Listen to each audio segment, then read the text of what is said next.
কিছু পাখির শব্দ রেকর্ড করে নিচ্ছি।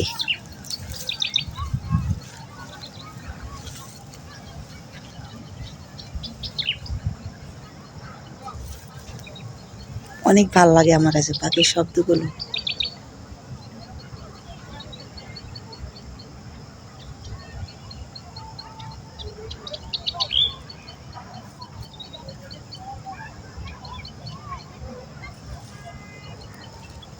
কেমন লাগছে আপনাদের কাছে অবশ্যই জানাবেন। আমার কাছে তো অনেক ভালো লাগছে পাখির কিচিমিচির শব্দগুলো। অবশ্যই কমেন্ট করে জানাবেন আপনাদের কেমন লাগছে আমার এখানকার এই দৃশ্যটা। আর এই পাখির এমন সুন্দর ডাক, প্রকৃতির প্রেমে কিন্তু মুগ্ধ হয়ে যায় আমরা মানুষ যারা আছি। আমরা কিন্তু প্রকৃতিকে অনেক ভালোবাসি, সত্যি না? অবশ্যই জানাবেন কমেন্ট করে আপনাদের কেমন লেগেছে আমার এই ভিডিওটা।